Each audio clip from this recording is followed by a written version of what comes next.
Assalamualaikum warahmatullahi wabarakatuh. Perkenalkan, nama saya Khairnisa dari kelas PAI 6A, dan hari ini saya akan mengajak kalian untuk membahas sebuah penelitian menarik tentang bagaimana pesantren bisa menjadi jawaban atas krisis moral yang sedang terjadi di kalangan remaja kita. Nah, untuk lebih mendalam lagi, pernahkah kalian melihat remaja yang kasar, tidak sopan kepada kedua orang tua, atau bahkan terlibat tawuran? Untuk menarik pertanyaannya, kemana perginya nilai-nilai moral yang seharusnya mereka miliki? Tapi fenomena yang sedang terjadi saat ini cukup mengkhawatirkan. Banyak remaja yang sebenarnya tahu mana yang benar dan mana yang salah, tetapi mereka tidak menerapkan dalam kehidupan sehari-hari.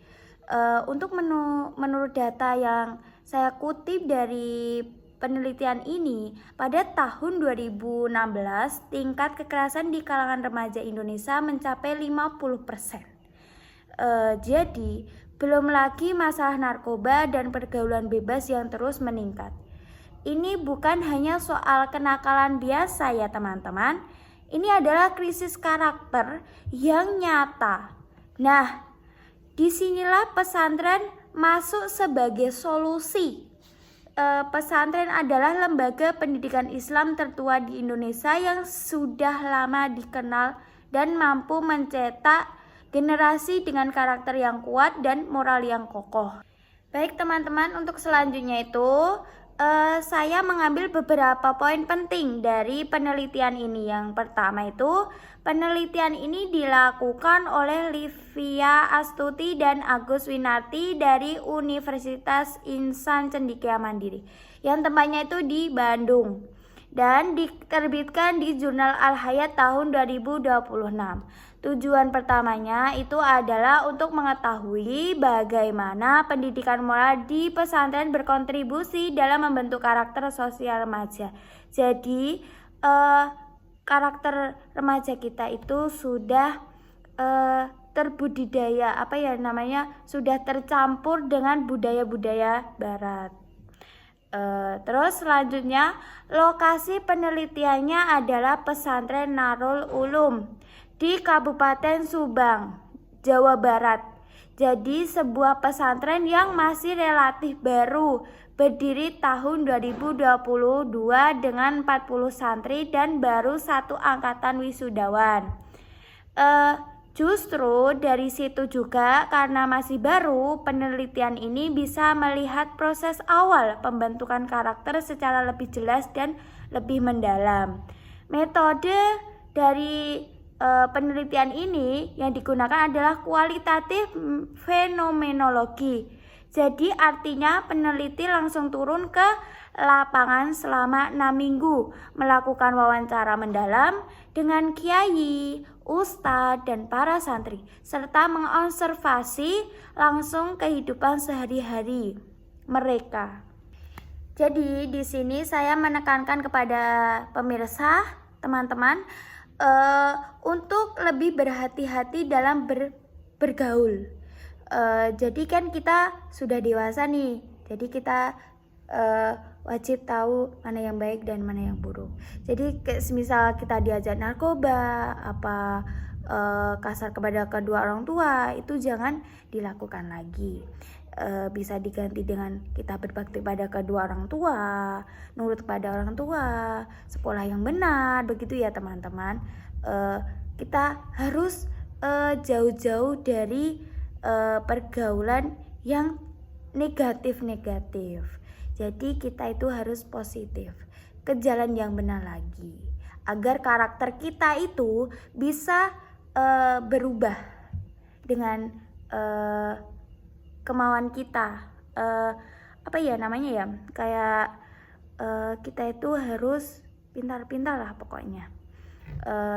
Terus di pesantren Narul Ulum ini dilatih lewat pembiasaan dan keteladanan setiap harinya. Contohnya, setiap pagi sebelum pembelajaran dimulai, para santri sudah melaksanakan tugas piket kebersihan, bukan karena dipaksa, tetapi karena sudah menjadi kebiasaan. Terus para ustadz-ustadznya itu pun memberikan contoh langsung, datang tepat waktu, berbicara dengan sopan, tidak menunda-nunda pekerjaan, dan menjaga kebersihan.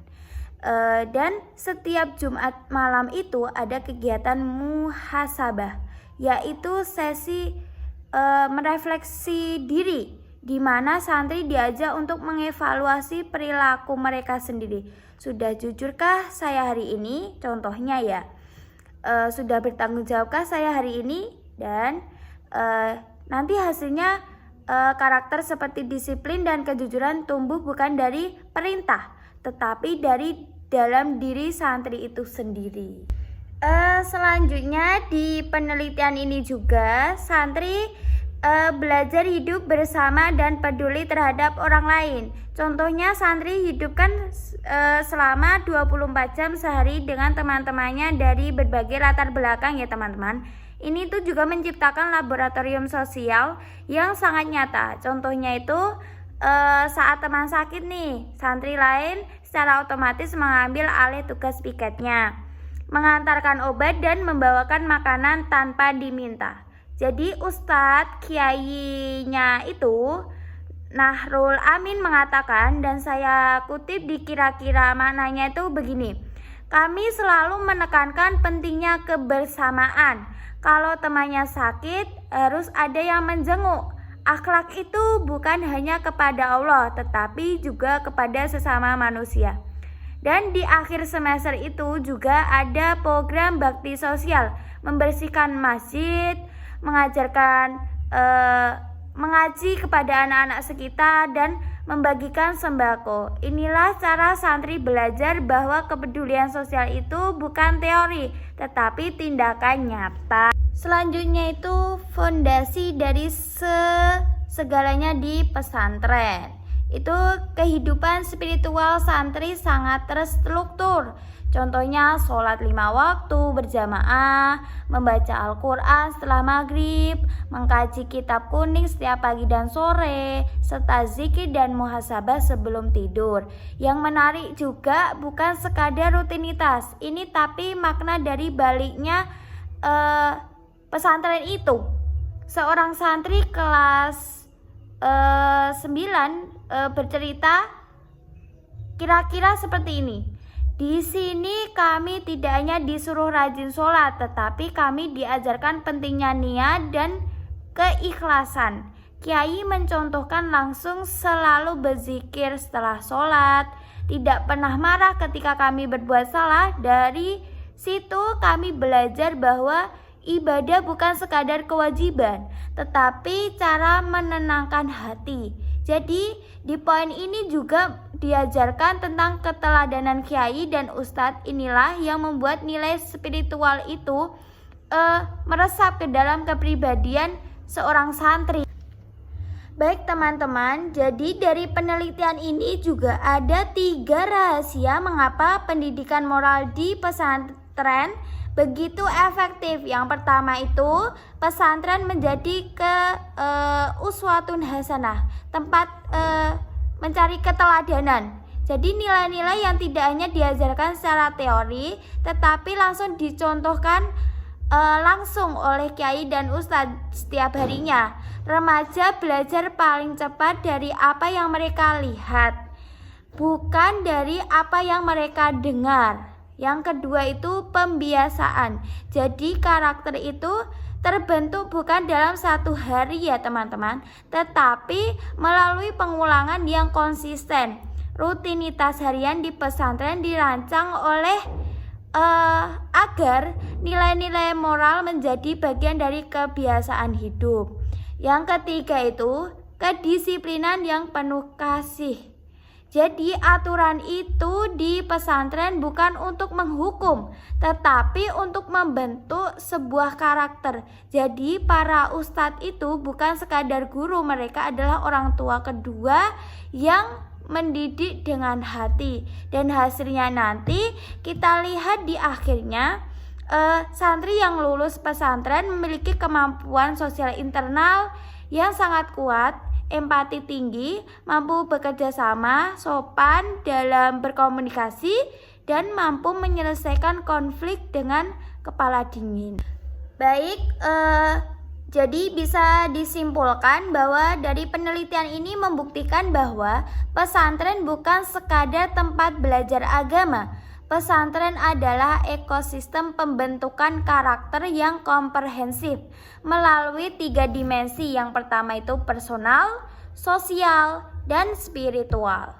Yang menarik juga dari penelitian ini mengakui bahwa santri masih memerlukan penguatan dalam kemampuan sosial eksternal. Jadi di luar lapangan, misalnya nih beradaptasi dengan lingkungan yang lebih beragam di luar pesantren. Ini adalah tantangan nyata yang perlu terus dikembangkan.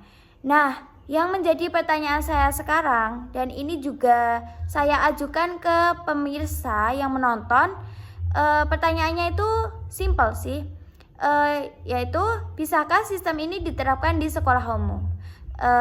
Baik, semoga video ini bermanfaat. Jika pemirsa mempunyai pendapat dari pertanyaan saya atau pengalaman tentang pendidikan moral, bisa ditulis di kolom komentar ya teman-teman. Terima kasih sudah menonton dan sampai jumpa di video berikutnya. Wassalamualaikum warahmatullahi wabarakatuh.